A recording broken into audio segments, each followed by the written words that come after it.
Hello everyone. In today's video, I will discuss about Bourdieu's idea of cultural capital and school education. That is how Bourdieu related cultural capital with the nobility, with the privileges of certain classes, and he took the reference of French society. He took the reference of the estate system that existed, that was prevalent in France before the French Revolution. As we know, there were three three estate. One was clergy, second was nobility, and third was the gentry or common man. So we are not going into detail about the clergy system or nobility or estate system. Here, Bourdieu used it as a reference to relate how cultural capital can transform into economic capital, and how the cultural capital reproduce the structure of the social nobility, social the stratification, and the privileges of certain classes. That is, cultural capital is very important here, because cultural capital has a close relation with the economic capital, and economic capital is very important means of domination, means of maintaining the control in any society. Cultural capital includes education, the sports, the professions related to administration, governance, the managerial, engineering, technical, all such professions uh, are part of the cultural capital. That means cultural capital is also something to possess and something to pass from one generation to another generation, something to inherit, something uses as a hereditary capital. We may believe, we may think that capital is something which is counted in the form of currency, in the form of asset. But here Bourdieu is saying this cultural capital is also very important. Cultural capital is also something to inherit, something to pass from one generation to another generation, something to use as a means of the hereditary domination, or hereditary process of continuation. Why he is interested in relating school education with the cultural capital? Because according to Bourdieu, what he has observed, what he has studied in the French society, that and there was clear-cut privilege of the nobility over the gentry and the other sections of the people. So this nobility was a class. The peoples were very few, but they were extremely privileged because of their cultural capital. Now, how this cultural capital used to be continued, or how this cultural capital used to pass from one generation to another generation, how this cultural capital had the process of hereditary passage from one generation to another generation, it was through school education. So Bourdieu here gave the example of the Grandes Écoles of France. That was a school institution which was world famous for its privileged system, privileged structure, or its system for privileged classes, particularly nobility of France. So point here is that Bourdieu differentiated between this privileged category of school education or privileged category of education institutions or university and general university or educational institution. One is like the Grand Écoles.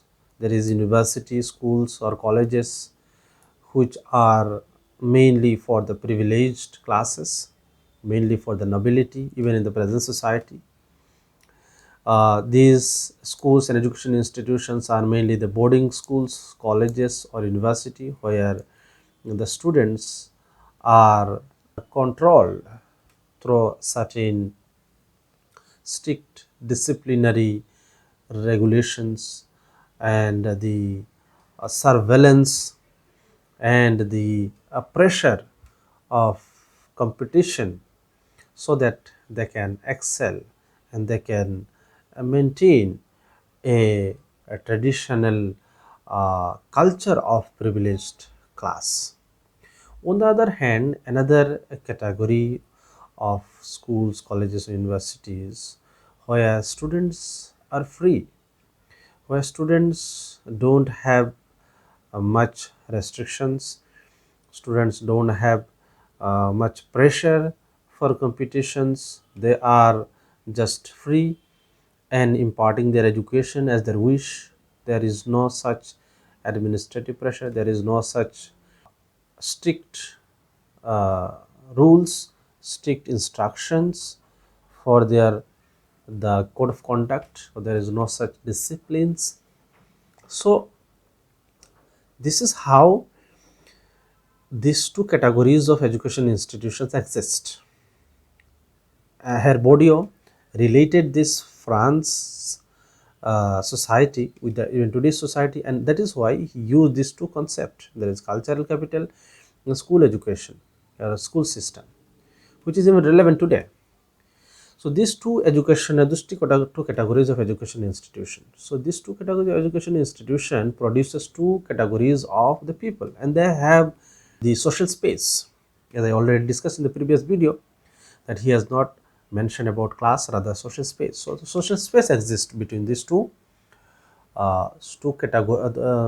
between the students of these two category of educational institutions. If we see the today's world, there are certain prestigious educational institutions like Cambridge, Oxford, the MIT, and many more such prestigious educational institutions are there. On the other hand, there are certain normal, general university education institutions are there in every country. So once the student who joined in these prestigious institutions, he and she becomes the members, he and she becomes the member of the order of such institution. That is, these institutions maintains a particular legacy, and once a person joins in this education institution, he and she becomes the member for lifetime.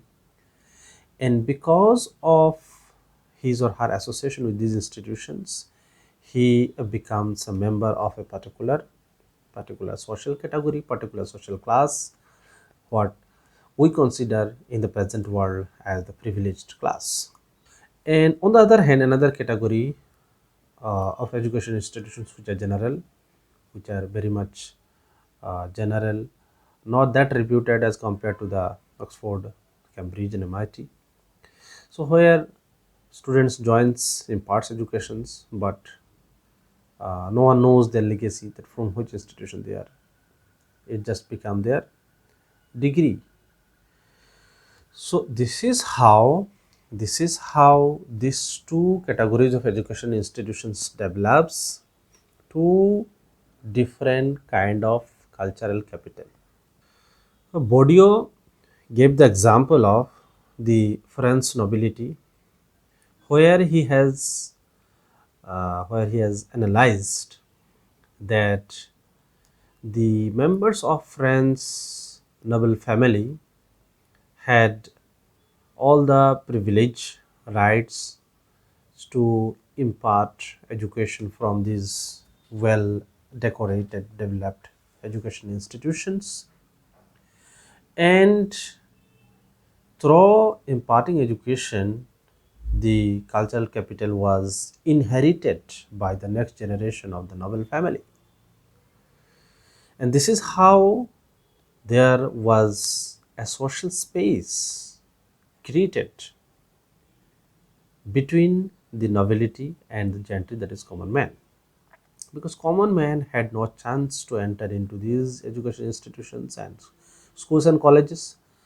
So ultimately the members of the noble family had the chance and they inherited this education and continued their legacy of maintaining nobility or holding the nobility. If we relate these things today, if we give the example in today's time, then you will find in every society urban areas have very well decorated, developed private international schools, and these schools have very high discipline, very high standard of curriculum, very high standard of the teaching learning process, as well as very high rate of fees. So these affluent sections can entertain the facilities of all such good educational institutions, schools, colleges in the urban areas. So they also inherit this cultural capital by investing their economic capital. So this is how economic capital is related to cultural capital, because the people who have the economic capital also needs the cultural capital. Cultural capital has to be there to maintain dominance, to maintain the status in the society. And those who are from lower strata, from the weaker sections, cannot afford to expense the bear the expense of such education institutions. So they are not able to, entertain, they are not able to get the education from these education institutions. So there is a space, social space between these two categories of people. So this is how this cultural capital inherits from one generation to another generation. That is, this cultural capital is inherited through school education, through educational institution. And the corporate or advanced industrial system has the process of making a corporate educational institutions, a corporate framed education institutions like school, colleges, university in different cities, and where only children from the rich affluent families can study. So ultimately they are imparting quality and good educations, that is, they are imparting cultural, they are possessing cultural capital, or in other words, in Bourdieu's sense, it is called as the inheritance of the cultural capital. That is, they inherits this cultural capital because of their hold in the economic capital. Thank you very much for watching.